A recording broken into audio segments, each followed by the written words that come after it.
오늘 하나님께서 우리에게 주신 말씀은 사도행전 11장 1절에서 18절의 말씀입니다. 사도행전 11장 1절에서 18절의 말씀을 저와 여러분이 한 절씩 교독하시겠습니다. 우리 가정에 계신 분들도 제가 한 절 읽고 여러분이 한 절 읽고 교독해 주시기 바랍니다. 유대에 있는 사도들과 형제들이 이방인들도 하나님의 말씀을 받았다 함을 들었더니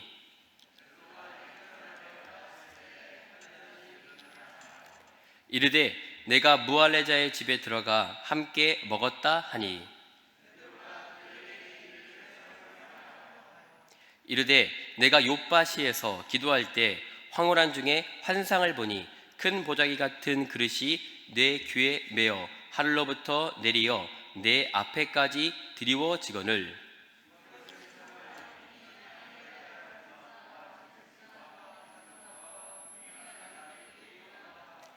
또 들으니 소리가 있어 내게 이르되 베드로야 일어나 잡아 먹으라 하거늘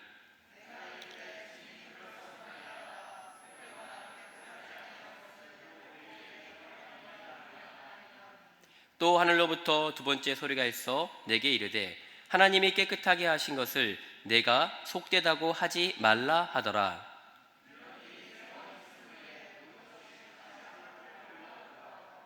마침 세 사람이 내가 유숙한 집 앞에서 있으니 가이사랴에서 내게로 보낸 사람이라.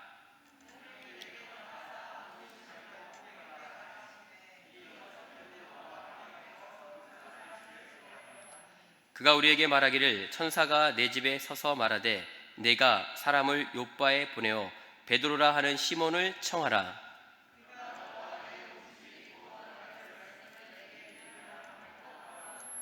내가 말을 시작할 때 성령이 그들에게 임하시기를 처음 우리에게 하신 것과 같이 하는지라.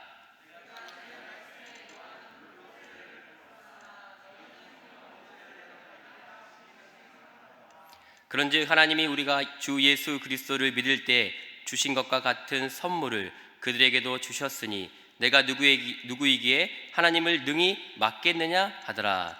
그들이 이 말을 듣고 잠잠하여 하나님께 영광을 돌려 이르되 그러면 하나님께서 이방인들에게도 생명 얻는 회개를 주셨도다 하니라. 아멘. 오늘 본문의 말씀 가운데 고넬료, 이방인 고넬료와 베드로 이렇게 두 사람이 주로 등장을 하게 됩니다. 베드로라는 인물을 보았을 때 사도행전 1장부터 시작해서 베드로가 굉장히 많은 그런 이적을 베풀고 많은 사람들을 주님 앞에 돌아오게 하고 그래서 많은 것들을 놀라운 일들을 행하는 것을 보게 됩니다.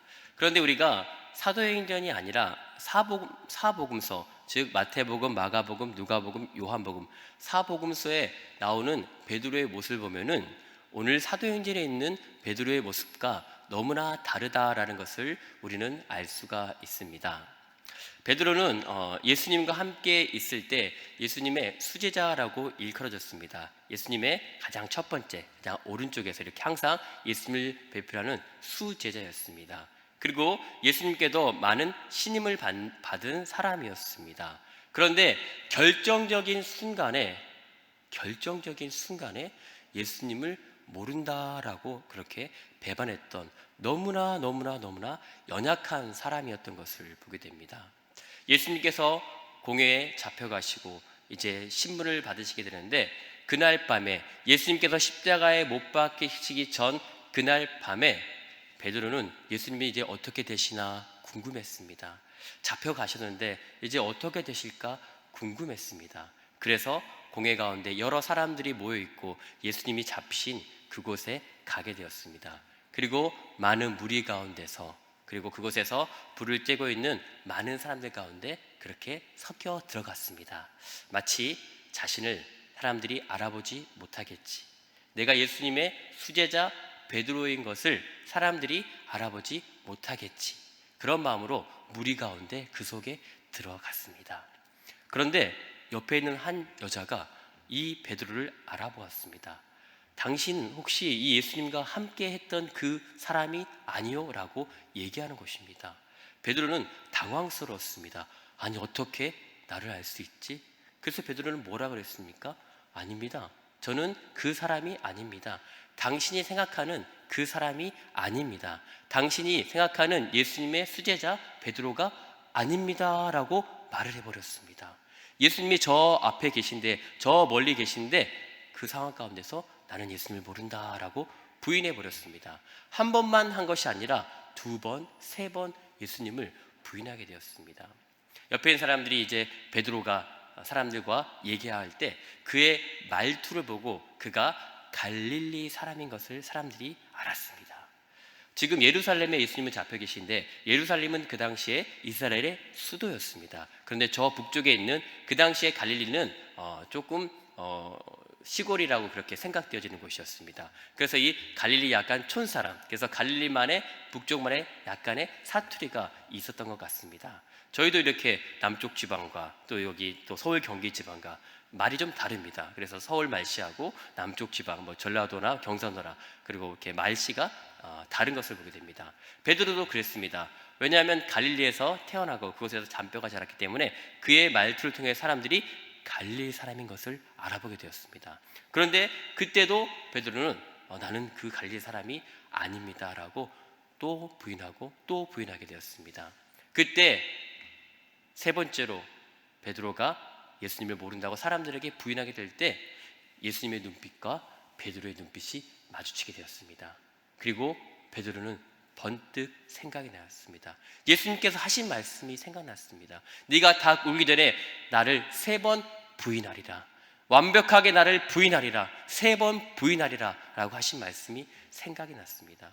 그 앞에서 베드로는 예수님이 하신 말씀이 생각나서 너무나 자신의 연약한 모습을 보고 너무나 그렇게 이유배반적인 자신의 모습을 보고 그는 그 자리에 주저앉을 수밖에 없었던 사람이었습니다.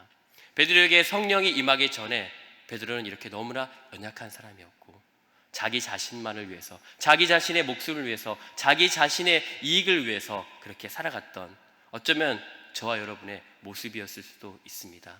그런데 베드로가 오순절 성령 강림 사건을 통하여서 성령이 베드로에게 임함으로 말미암아 이전에 사복음서에 나오던 베드로의 모습과 사도행전에 나오는 베드로의 모습은 너무나 많이 바뀌었던 것을 보게 됩니다. 사도행전 2장에서 베드로는 오순절 날에 설교를 하게 됩니다. 하나님의 말씀을 담대하게 전하게 되었습니다. 사실 베드로는 그렇게 학식이 뛰어난 사람이 아니었습니다. 많이 배운 사람이 아니었습니다. 우리가 지난주에 사울에 대해서 함께 말씀을 들었는데 사울은 굉장히 학문적으로 뛰어난 사람이었습니다. 그래서 그의 스승이 가말리엘이라고 제가 말씀드렸습니다. 사울은 유대인이었지만 그리고 길리기아 다소 출신의 사람이었지만 이방 지역에 사는 유대인이었지만 예루살렘에 와서 공부를 하고 그리고 또 그의 신분이 로마의 시민권도 가지고 있었고 너무나 조건이 좋은 그런 금수와 같은 사람이었습니다. 너무나 영리하고 똑똑하고 그런 사람이었습니다. 거기에 반해 베드로는 그의 직업이 무엇이었습니까? 어부였습니다. 고기를 잡는 사람이었습니다. 그래서 많이 배우지 못했던 것입니다. 그런데 성령께서 베드로에게 임함으로 말미암아 성령이 오순절날 임함으로 말미암아 그가 하나님의 말씀을 깨닫게 되었습니다. 그리고 복음을 깨닫게 되었습니다. 그리고 복음으로 말미암아 담대하게 하나님의 말씀을 전하는 그런 놀라운 은혜가 있었던 것입니다. 오순절날 그렇게 베드로의 오순절 설교를 통해서 무려 3,000명의 사람들이 변화되었고 예수님을 믿게 되었고 세례를 받게 되었습니다. 우리 교회 성도들, 우리 청년뿐만 아니라 우리 교회 학교, 우리 모든 장년을 합친 사람보다 더 많은 숫자입니다. 3,000명이 그 자리에서 베드로의 설교를 듣고 온전히 변화되었던 것입니다. 베드로가 능력이 있어서 그런 것이 아니라 베드로가 전하는 하나님의 말씀을 통해서 복음이 능력이 있었기 때문에 하나님이 베드로를 통해서 일하기 시작하신 것입니다. 성령이 베드로를 주장함으로 말미암아 성령 충만한 베드로에게 이전과 다른 완전히 다른 그런 놀라운 일이 일어나게 되었습니다. 그것뿐만이 아닙니다. 계속해서 사도행전으로 넘어갈수록 많은 일들이 나타나게 됩니다. 사도행전 3장에서 그 예루살렘에 있는 성전 미문에 앉아있는 날 때부터 걸을 수 없었던 그 안진뱅이에게 베드로가 기도했습니다. 아니 선포했습니다. 금과 은은 내게 없거니와 내게 있는 것으로 내게 주노니 곧 나사렛 예수 그리스도 이름으로 일어나 걸으라. 나사렛 예수 그리스도 이름으로 일어나 걸으라 담대하게 선포하며 그렇게 했을 때 어떻게 되었습니까? 그 안진뱅이의 다리에 힘이 붙고 일어나 걷게 되었습니다. 아니, 뛰게 되었습니다. 그리고 한 번도 저 성전 안으로 들어가지 못했는데 이제 난생 처음으로 40년 만에 성전에 들어가게 되었고, 그것에서 기뻐 찬양하며 하나님을 찬양하며 하나님을 높이며 나를 이렇게 살리신 분이, 나를 이렇게 치료하신 분이 하나님이시다라는 것을 많은 사람들에게 증거하는 놀라운 일이 있었던 것입니다. 그런데 그 일로 말미암아 베드로는 어떻게 되었습니까? 또 예루살렘 공회에 잡혀가게 됩니다. 그러면서 신문을 받습니다. 죄도 없이 감옥에 갇히게 되었습니다. 그러면서 이제 감옥 안에서 그렇게 지내는 가운데 성령께서 또 주의 천사가 하나님께서 그를 또 감옥에서 풀어주시고, 그리고 또 그 감옥에서 풀어나서 자유케 돼서 그가 이제 다시는 감옥에 갈 일을 하면 안 될 텐데, 복음 전하는 일을 하면 안 될 텐데 또 감옥에 들어갈 일을 하게 됩니다. 무엇입니까? 담대하게 그렇게 다시 복음을 또 전하는 것입니다. 너희 말을 듣는 것이 하나님의 말씀을 듣는 것보다 옳은가 판단하여 보라. 나는 보고 들은 것을 말하지 아니할 수 없다. 내가 너희들에게 죽임을 당할지라도 내 목숨이 끊길지라도 나는 보고 들은 이 진리의 말씀을, 나는 이 복음을 말하지 아니할 수 없다라고 베드로는 담대하게 전하고 있는 것입니다.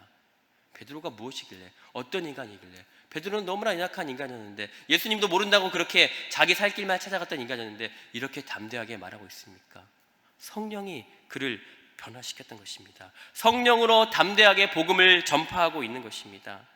그리고 또한 그렇게 하나님의 말씀을 전하는 것뿐만 아니라 그의 놀라운 능력이 임하게 되었습니다. 그래서 귀신 들린 사람들을 쫓아내고 병자를 그렇게 치유하고, 베드로가 지나갈 때 사람들은 베드로의 그림자라도 자신에게 덮여지면 병이 치료받고 회복될 것을 믿는 믿음을 갖게 되었습니다.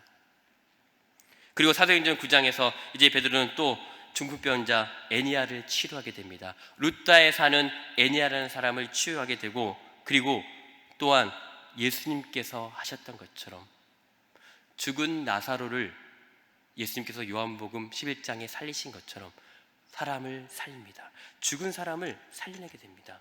요바에 사는 다비다를 살리게 됩니다. 다비다에게 얘기합니다. 다비다야 일어나라, 다비다야 일어나라 라고 명하게 됩니다. 그랬더니 죽었던 다비다가 다시 살아나게 되었습니다. 예수님께서 또 말씀하셨습니다. 소녀야 일어나라, 죽었던 자야 일어나라. 예수님께서 말씀하시고 이렇게 하실 때 그 말씀의 능력으로 죽었던 사람도 살아나게 되었습니다. 그런데 베드로에게도 이런 예수님과 같은 능력이 임하게 되었습니다. 성령께서 베드로와 함께 하심으로 말미암아 상상하지도 못했던 일들이 일어나고 있는 것입니다. 그런데 이 모든 사건은, 오늘 우리가 읽은 사도행전 이 11장, 10장 이전까지 이 모든 사건은 유대인들에게 국한된 사건이었습니다. 즉 구원이 지금 유대인에게만 그렇게 임하게 되었습니다. 그런데 오늘 사건을 통해서, 오늘 우리가 읽은 사도행전 11장 사건, 사도행전 11장의 사건은 베드로가 지금 공회에서 자신이 겪었던 일에 대해서 지금 예루살렘 공회에서 보고하는 내용입니다. 그래서 오늘 11장을 읽었지만 사실 10장에 있는 내용을 정리한 것이 바로 우리가 읽은 11장의 말씀입니다. 사도행전 10장에서 이방인 고넬료, 즉 고넬료라는 사람은 군대의 백부장이었습니다. 100명 중에 100명을, 자기네 군인 100명을 다스리는 그런 백부장. 그런데 이 백부장은 유대인이 아니라 이방인이었습니다. 이달리아 사람이라고 얘기하고 있습니다. 이달리아는 이탈리아라고 생각하시면 됩니다. 이탈리아 나라를 얘기하는 것입니다. 이방인인 것입니다. 그런데 이 고넬료가 기도할 때 성령께서 그에게 환상을 보여주셨습니다. 그래서 베드로를 청해서, 너희 집에 베드로를 청해서 그에게 말씀을 듣고 이렇게 하라는 환상을 보게 되었습니다. 그런데 이 고넬료만 환상을 본 것이 아니라 베드로도 환상을 보게 되었습니다. 베드로는 어떤 환상을 보게 되었습니까? 베드로가 기도하는 가운데 하늘에서 보자기 같은 것이 내려오게 되었습니다. 네 기퉁에 이렇게 펼쳐져서 보자기 같은 것이 내려오게 되는데 그 안에는 각종 짐승, 기는 것들, 그리고 나는 새들이 이렇게 있었습니다. 그것을 보았을 때 부정한 그런 것들이었습니다. 구약의 율법의 말씀에 의하면은 우리가 먹을 수 없는 그런 부정한 것들이 있었습니다. 그런데 환상 가운데서 예수님께서 말씀하시기를 그것을 먹으라라고 말씀하셨습니다. 그랬더니 베드로가 뭐라 그럽니까? 예수님, 저는 그것을 먹을 수 없습니다. 어떻게 부정한 것을 먹을 수 있습니까? 그것을 취할 수 없습니다 라고 이야기합니다. 3번이나 예수님께서 환상 가운데 말씀하셨습니다. 그리고 그 환상이 이제 지나가게 되었습니다. 그 환상의 의미는 무엇입니까? 부정한 것들, 그 보자기 안에 있었던 그런 부정한 짐승을 보면서 그것을 베드로가 먹지 않겠다고, 먹지 못하겠다고 할 때 예수님께서 먹으라 하셨습니다. 그리고 고넬료에게는, 이방인이었던 고넬료에게는 환상을 통해서 베드로를 청해서, 너희 집에 청해서 말씀을 들으라라는 그런 환상을 보게 되었습니다. 베드로는 자신이 겪은 그 환상을 통해서 그 이방인 고넬료가 보낸 사람들이 자기가 왔을 때 그 이방인들을 만나러 가게 되는 것입니다. 이방인들을 만나러 가이사라라는 지역으로 가게 된 것이었습니다. 그리고 사실 유대인들은 이방인들과 상종하지 않았습니다. 그 당시만 해도 유대인들은 이방인들을 사람 취급하지 않았던 것입니다. 성경에 보면은 정말 개만도 못하게 그렇게 취급을 했습니다. 사실 요즘에는 개가 사람보다 더 팔자가 좋다라는 그런 농담도 있긴 한데, 그만큼 이방인들에 대해서 이렇게 상종하지 않으려 했던 것입니다. 그래서 요한복음 4장에 보면은 예수님께서 수가성 여인과 대화하실 때 그 우물가에 있는 여인이 예수님에게 말씀하십니다. 당신은 유대인인데 어찌하여 이방인인 사마리아 여인인 저에게 말씀을 거시는 것입니까? 왜 저와 상종하시는 것입니까? 라고 그 사마리아 여인이 예수님에게 질문했던 것을 보게 됩니다. 유대인들은 자신만이 구원을 받을 수 있으며 자기들만이 선택된 백성이라고 그렇게 믿고 있었습니다. 그래서 복음을 전해도 유대인들에게만 전했습니다. 저 길리가 다서 저 북쪽에 있는 이스라엘 땅이 아닌 그쪽에 있는 사람들에게 전할 때도 유대인에게만 전했습니다. 헬라 지역에 있는 그곳에 사는 유대인에게만, 그래서 회당에 가서만 이렇게 하나님의 말씀을 전하고 그렇게 했던 것입니다. 그런데 이 사건을 말미암아 베드로가 고넬료를 만나게 되고 그 가정에서 뭘 했겠습니까? 베드로가 뭘 했겠습니까? 만나서 하나님의 말씀을 전했습니다. 살아계신 예수 그리스도 부활의 주님을 증거했습니다. 그랬더니 어떻게 되었습니까? 하나님의 말씀을 듣는 고넬료와 그 가정과 거기에 모인 사람들이 놀라운 변화가 있게 되었습니다. 성령이 그들 가운데 임하게 되었던 것입니다. 이방인들에게 처음으로 성령이 임하게 되었습니다. 그래서 이방인들도 성령이 임함으로 말미암아 기도하게 되고 방언하게 되고 놀라운 변화가 있게 되었던 것입니다. 그래서 베드로는 성령이 그들과 임함으로 말미암아 그들에게 세례를 베풀어주고 그들에게 회개의 세례를 베풀어주고 이렇게 했던 것을 보게 됩니다. 이 놀라운 사건을 말미암아 오늘 우리에게 주시는 메시지가 무엇입니까? 복음에는 차별이 없다라는 것입니다. 복음에는 능력이 나타날 뿐만 아니라 복음에는 차별이 없다라는 것입니다. 그래서 우리가 너무나 많이 알고는, 너무나 잘 알고 있는 말씀 가운데 로마서 1장 16절 17절에 우리에게 이렇게 말씀하십니다. 내가 복음을 부끄러워하지 아니하노니, 사도 바울이 쓴 책입니다. 로마서. 이 복음은 모든 믿는 자에게, 이 복음은 모든 믿는 자에게 구원을 주시는 하나님의 능력이 됨이라. 첫째는 유대인에게요 또한 헬라인에게로다. 복음에는 하나님의 의가 나타나서 믿음으로 믿음에 이르게 하나니 기록된 바 오직 의는 믿음으로 말미암아 살리라 함과 같으니라. 복음이 모든 믿는 자에게, 유대인이 되었든지 헬라인이 되었든지 모든 믿는 자에게 동일하게 평등하게 차별 없이 나타난다고 말씀하십니다. 복음의 능력이 모든 사람들에게 나타난다는 것입니다. 우리가 예수님을 믿음으로 말미암아 그 믿는 모든 자에게 복음의 능력이, 성령의 능력이 나타나게 되어 있습니다. 사울에게, 예수님을 박해하고 예수님을 죽이려는데 앞장섰던 사울에게 성령이 임함으로 말미암아 정말로 변화될 것 같지 않았던 그 사울에게도 성령이 임함으로 말미암아 변화되어서 정말로 하나님 앞에 그렇게 복음의 증인으로 온 세계 열방 가운데서 복음의 증인으로 그렇게 사용되어졌던 것처럼 우리 안에 그 누구도 성령으로 변화될 수 없는 사람은 없다라는 것입니다. 복음에는 차별이 없기 때문에, 하나님의 말씀에는 차별이 없기 때문에, 성령의 능력에는 차별이 없기 때문에 우리는 성령의 능력으로 모두가 다 변화될 수 있다는 것입니다. 베드로도 그랬고 사울도 그랬고 너무나 연약한 사람이었습니다. 아니, 연약할 뿐만이 아니라 예수님을 배반하고 예수님을 죽이는데 앞장선 배신자들이었습니다. 하지만 그들에게도 성령님이 임하심으로 말미암아 그들에게도 놀라운 변화가 되었습니다. 그래서 새 사람이 되었던 것입니다.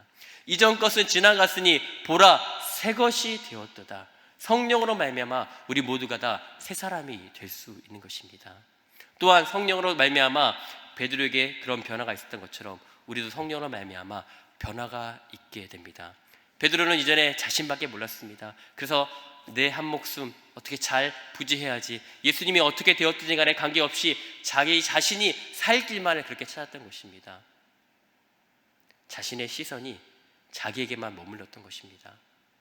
다른 사람으로 시선을 돌릴 여유가 없었습니다. 자신을 바라보며 우리라는 공동체를 바라보지 못했던 베드로의 모습이었습니다.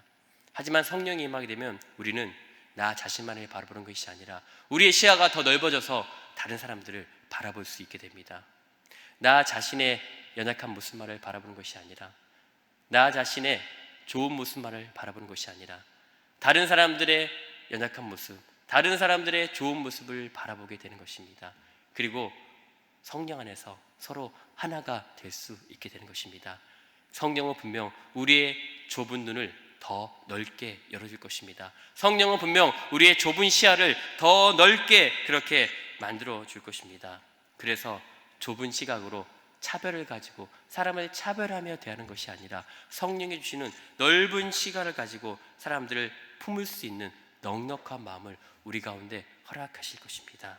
성령이 우리 가운데 있음으로 말미암아 이런 놀라운 변화가 있습니다. 그리고 성령으로 말미암아 우리는 더욱더 거룩하게 될 것입니다. 이전에는 우리가 죄 가운데 거했다면, 이전에는 우리가 죄의 종이고 우리가 죄의 그런 도구로 사용되었다면, 우리는 성령으로 말미암아 죄의 도구가 아니라 의의 도구로 하나님이 쓰시기에 합당한 사람이 되겠다라고 우리에게 분명히 말씀하고 있는 것입니다.